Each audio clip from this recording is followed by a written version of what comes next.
Nous devons reconnaître que le plus spécifique en vue duquel l'Église a été constituée, c'est de permettre à Dieu de manifester par son moyen la puissance de résurrection du Seigneur Jésus. Ensuite, nous devrions nous consacrer à Dieu avec ce but précis en vue. C'est là le chemin. Si nous reconnaissons l'objectif en vue, le véritable objectif de notre appartenance à cette Église, à ce corps, lui fournir la possibilité de déployer au grand jour en nous et par nous sa puissance et sa vie de résurrection. Alors, reconnaissant que c'est bien là le but et pas autre chose, nous avons à nous entendre avec lui sans réticence pour qu'il soit bien clair entre nous et lui que nous lui sommes consacrés. Là finit notre responsabilité. C'est de tout notre cœur que nous avons pris cette attitude. Dès lors, il commencera lui à travailler.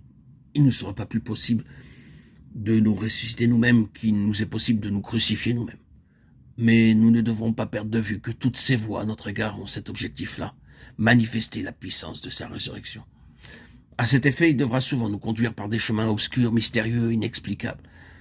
Nous trouverons un beau jour dans une situation si extraordinaire que nos vrais intérêts nous apparaîtront comme irrémédiablement compromis.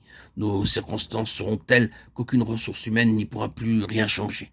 Et les choses iront si loin qu'il ne se trouvera aucune puissance dans le monde entier qui pourra faire quoi que ce soit pour sauver la situation. Il laissera le champ libre aux forces de désagrégation et de mort, de telle sorte que rien, dans tout l'univers, ne pourra nous sauver, excepté la puissance de sa résurrection. Nous en viendrons alors à prendre cette attitude que prit Abraham, ce grand représentant de la foi qui tient bon jusqu'à ce que la résurrection soit consommée. Il estima que son corps maintenant ne valait guère plus que s'il était mort. Romains 4, 19. C'est là en effet l'expression employée par l'apôtre au sujet d'Abraham. Son corps était aussi bon que s'il était mort.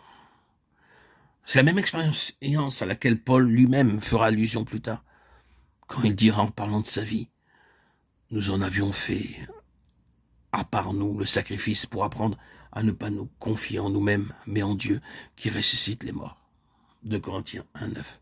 Quelle merveille que les hommes puissent accomplir dans la création de Dieu.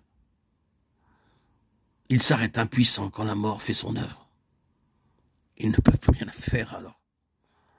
La résurrection est un acte de Dieu et de Dieu seul.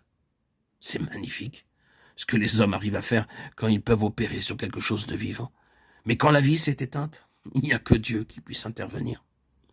Et bien souvent, Dieu permet pour son Église et pour ses membres des situations telles qu'au point de vue humain, toute possibilité de secours et de délivrance est exclue.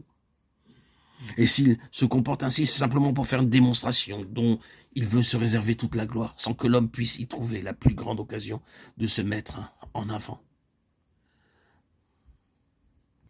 Ainsi, le Seigneur Jésus dit, cette maladie n'est point à la mort, mais elle est pour la gloire de Dieu, afin que le Fils de Dieu soit glorifié par elle. Glorifié. C'est à cet ordre de choses-là que nous nous sommes voués. En d'autres termes, par notre consécration, nous nous sommes engagés sur la voie du désespoir, humainement parlant, mais que nous sommes lents à l'accepter quand nous en venons au fait et au prendre, quand les circonstances prennent une tournure désespérée. Nous régimbons et nous pensons que tout va de travers. Peut-être que tout va bien au contraire du point de vue de Dieu. Désespéré, la situation l'est bien. Et de penser que c'est là le chemin de Dieu n'enlève rien à l'acuité de notre détresse ou à son horreur. Mais si ces conditions-là vont donner à Dieu une occasion unique pour dresser à la face de tous le témoignage qui lui tient le plus à cœur, alors, tout n'est-il pas bien? Pour finir en tout cas, nous pourrons constater que tout est bien.